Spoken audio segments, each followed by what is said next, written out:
مگر اولادوں کے جانے کی وجہ ہونی چاہیے. اگر باپ کا عمل نیک تھا تو کیوں اولادیں اثر کے نیچے نہیں آئیں اور کیوں دور ہٹ گئیں؟ جب بھی میں نے جائزہ لیا بلا شبہ یہ بات قطعی طور پر ثابت ہوئی کہ ان باپوں نے اپنی ماؤں کے اندر اپنی بیویوں کے اندر پاک تبدیلی پیدا نہیں کی، اور یہ سمجھتے رہے کہ بیویاں اس زمانے میں تو زیادہ ہی مطیع ہوا کرتی تھیں. اب تو نئی نسل کی بیویاں اور طرح کی ہو گئی ہیں، مگر اس زمانے میں بیویاں بہت ہی مطیع ہوا کرتی تھیں ظاہری طور پر، اور اندر کھاتے بیٹھ کے اور باتیں کیا کرتی تھیں، کیونکہ وہ اطاعت بھی جبر کی اطاعت تھی. اب جو اطاعت ہے وہ پیار اور محبت کی اطاعت ہے. یہ اطاعت جو ہے وہ کمپینین شپ کی اطاعت ہے. اس میں اور اس میں فرق ہے. تو پہلے زمانے میں بظاہر لگتا تھا کہ بڑا ہی اچھا زمانہ ہے، کیسی شریف عورتیں ہیں، خاوند کے سامنے آنکھ نہیں اٹھاتی، بات نہیں کرتی، لیکن جب خاوند باہر چلا جائے تو پھر کیا کرتی ہیں یہ اللہ ہی بہتر جانتا ہے. یہ خاندان جن کا میں نے جائزہ لیا وہ پتہ کیا کرتے تھے؟ وہ یہ کرتے تھے کہ خاوند جب گیا دفتر میں یا اپنے کاموں پر تو بیوی نے اولاد کے کان بھرنے شروع کیے اور کہا کہ تمہارا باپ تو پاگل ہو گیا ہے، تمہاری ضرورتیں کاٹ کاٹ کے چندے قادیان بھیج رہا ہے، اور دیکھو تمہارا کیا حال ہے، جائیدادیں اپنی جماعت کو دے رہا ہے. اور چھوٹے چھوٹے بچے معصوم وہ ان باتوں کو سمجھ نہیں سکتے، مگر ان کے دل پر اثر ضرور پڑتا ہے پھر کہ واقعی یہ تو باپ بڑا ظالم ہے. اور ایسے بچوں نے مجھ سے خود ذکر کیا جو دور ہٹ گئے تھے. میری ملاقات اور مجالس کے بعد جب بے تکلفانہ قریب آئے تو ایک دفعہ نہیں بارہا ایسا ہوا ہے، ایک ہی کہانی دہرائی گئی مگر بار بار دہرائی گئی کہ ایسے بچے قریب آئے اور انہوں نے کہا کہ آپ نے بالکل سچی باتیں کی ہیں، ہم سے یہی گزری ہے. ایک نے کہا ہماری ماں تو ہمیں یہ مطالبے بتایا کرتی تھی، کہتی تھی کہ اپنے ابا سے کہو مجھے موٹر سائیکل لے دیں، مجھے فلاں چیز لے دیں، اور جب ہم کہتے تھے تو باپ کہتا تھا میرے پاس تو نہیں پیسے، تو ماں کہتی تھی دیکھا وہی بات نکلی، اتنا چیک اس نے قادیاں بھجوایا ہے، وصیت کر بیٹھا ہے تمہیں اپنی وراثت سے بھی محروم کر دیا، تم مرو گے تو یہ جائیداد جو ہے اس کا 10واں حصہ وہ جماعت لے جائے گی. وہ چھوٹے چھوٹے معصوم بچے ایسا بد اثر ان پر پڑا کہ انہوں نے وصیتیں بھی ادا نہیں کی. وہ ساری زندگی قربانی کرتا رہا مگر غیر موسی کے طور پر دفن ہوا. تو گرد و پیش کو دیکھنا تو بات کی بات ہے، اپنے گھر کو دیکھنا سب سے اول ہے، اور یہاں جبر نہیں چل سکتا. جیسا کہ میں نے بیان کیا ہے کہ فرضی باتیں ہیں کہ جبر کے ذریعے آپ خاندان کی اصلاح کر سکتے ہیں، اس کو غلام بنا سکتے ہیں اپنی زندگی میں جب تک آپ میں طاقت ہے. وہ جیسے کوئی ناک میں نکیل ڈالی ہے اور پیچھے پیچھے چلا رہے ہیں، اس کو پیچھے تو چل پڑیں گے لیکن نفرت کے ساتھ، ان ارادوں کے ساتھ کہ اب آنکھیں بند کرو پھر دیکھنا ہم کیا کرتے ہیں.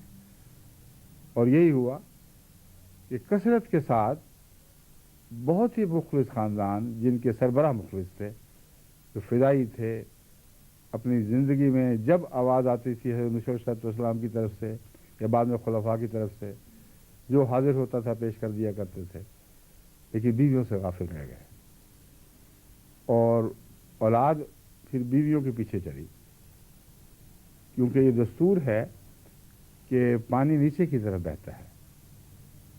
بیویاں جس زندگی کی طرف ان کو بلاتی تھیں وہ آسانی کی زندگی تھی، آرام کی زندگی تھی. باپ جس زندگی کی طرف بلاتا تھا وہ چڑھائی تھی، مشقت اور محنت کی زندگی تھی. اور اگر وہ حکمت سے کام لیتا تو بچوں اور بیویوں کو سمجھا کر پیار اور محبت سے ساتھ لے کر چلتا تو کبھی وہ اولادیں ضائع نہیں ہو سکتی تھیں. اور انہی علاقوں میں ایسی مثالیں ہیں جن علاقوں کی میں بات کر رہا ہوں، ان میں تیسری نسل چوتھی نسل بھی آ چکی ہے، اور ہر نسل فدائیوں کی پیدا ہو رہی ہے، کیونکہ بلا استثناء ان خاندانوں میں خامندوں نے اپنی بیویوں کو قائل کیا اور عبادتوں میں اپنے ساتھ شریک کیا. جماعت اور مسیح علیہ السلام کی محبت ان کو گھول گھول کے پلائی، یہاں تک کہ وہ دونوں فدائی بن گئے. اور ان کی اولاد کبھی ضائع نہیں ہوئی. ناممکن ہے کہ ایسے لوگوں کی اولاد ضائع ہو جائے، سوائے اس کے کہ بعض دفعہ بدبختی سے وہ ایسے ماحول میں ایک بچہ پڑ جاتا ہے جس پہ ماں باپ کی نظر نہیں ہوتی، اور استثناء کے طور پر وہ ٹھوکر کھا جاتا ہے. مگر میں نے تو نیک ماں باپ جہاں دونوں برابر کے شریک ہوں نصیحت میں اور تربیت میں، ان کی اولادوں کو تو ضائع ہونے کے بعد بھی واپس آتے دیکھا ہے. حیرت ہوتی ہے کہ دیکھو کس طرح اللہ تعالیٰ ان کی نیکی کا بھرم رکھتا ہے. آج ہی ایک خط مجھے ملا ہے ایک ایسے شخص کا جو کسی ملک میں اس کی نشاندہی نہیں کرنا چاہتا، مجھے ملا تو پتہ چلا کہ عمر کا ایک طویل حصہ، اب جو بڑھاپے کی عمر کو پہنچنے کے بعد اس کا دل واپس احمدیت کی طرف آیا ہے. نہایت مخلص فدائی ماں باپ کی اولاد، مگر دور ہٹ گئی تھی اور کوئی توجہ نہیں تھی.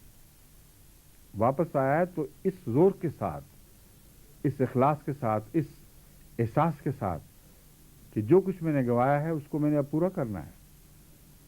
اور پوچھا کہ کیا ہوا تو کچھ سمجھ نہیں آتی، دنیا کی تو کوئی دلیل چلتی نہیں وہاں. وہ دعا ہے جو ماں باپ کی ہے، جو گھیر کر اور طرح کی نکیل کان میں ڈال کے لائی ہے. وہ اللہ تعالیٰ کی محبت کی نکیل ہے، وہ دعاؤں کی قبولیت کے نتیجوں میں دلوں کی پاک تبدیلیوں کی نکیل ہے. تو آپ کو جب تک اپنے بیوی اور بچوں پر حقیقی دسترس نہیں ہوتی، حکم کی نہیں بلکہ پیار کی، کمپینین شپ کی، جس میں سارا خاندان ایک ہی طرح کا ہو، اکٹھے ایک طرف چلیں، یہ دوسری منزل ہے جس کی طرف میں آپ کو بلا رہا ہوں. اس کو آپ سمجھ جائیں گے اور اس پر عمل کریں گے تو اللہ تعالیٰ کے فضل سے آپ کی اولادوں میں بھی وہ پاک تبدیلی پیدا ہوگی اور آپ کی پاک تبدیلی میں مزید طاقت آئے گی. ورنہ ایک خاوند جب اپنے بیوی کو یا اپنے بچوں کو اپنے سے ہٹے ہوئے رستوں پر چلتا دیکھتا ہے تو اس کی آگے بڑھنے کی طاقت میں بھی کمی آ جایا کرتی ہے. ایسا ہی ہے جیسے چڑھائی چڑھ رہا ہے اور بوجھ اٹھایا ہوا ہے، تو بوجھ اٹھا کے کہاں کوئی تیز رفتاری سے بلندی کی منازل طے کر سکتا ہے.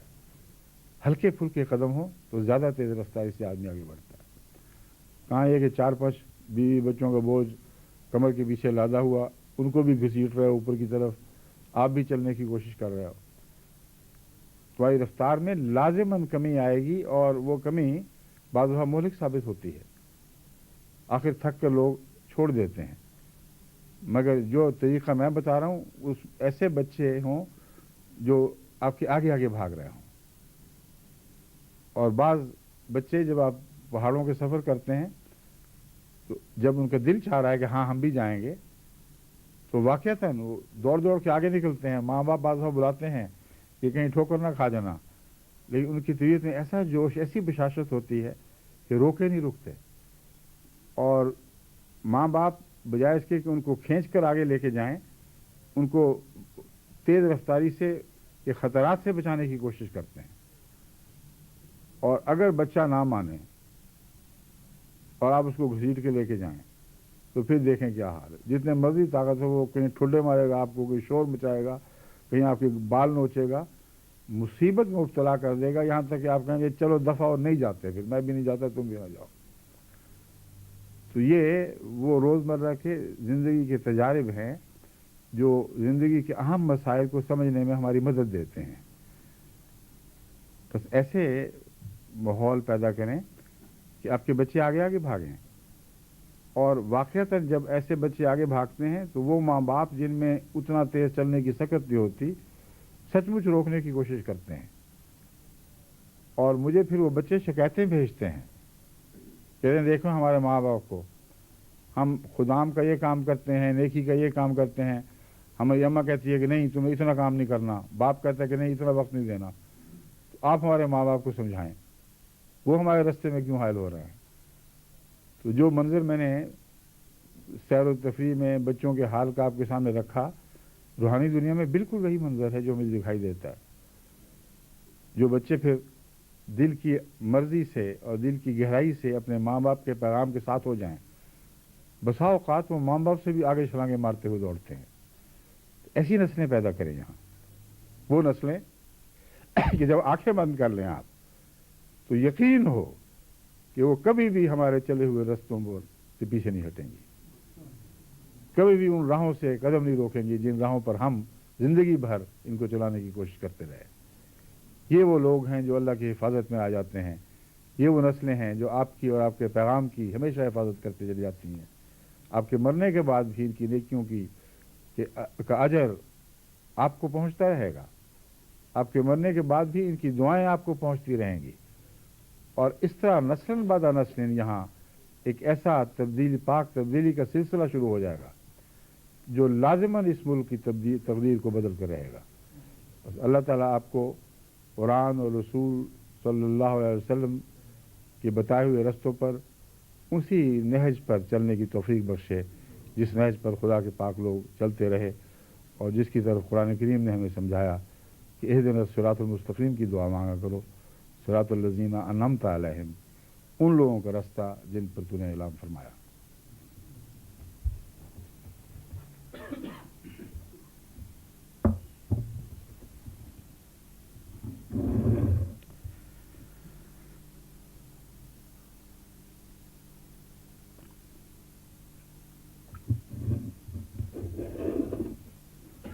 الحمد لله نحمده ونستعينه ونستغفره ونؤمن به ونتوكل عليه ونعوذ بالله من شرور أنفسنا ومن سيئات أعمالنا. من يهده الله فلا مضل له ومن يضلله فلا هادي له ونشهد أن لا إله إلا الله وحده لا شريك له ونشهد أن محمدا عبده ورسوله. عباد الله رحمكم الله، إن الله يأمر بالعدل والإحسان وإيتاء ذي القربى وينهى عن الفحشاء والمنكر والبغي يعظكم لعلكم تذكرون. اذكروا الله يذكركم وادعوه يستجب لكم ولذكر الله أكبر.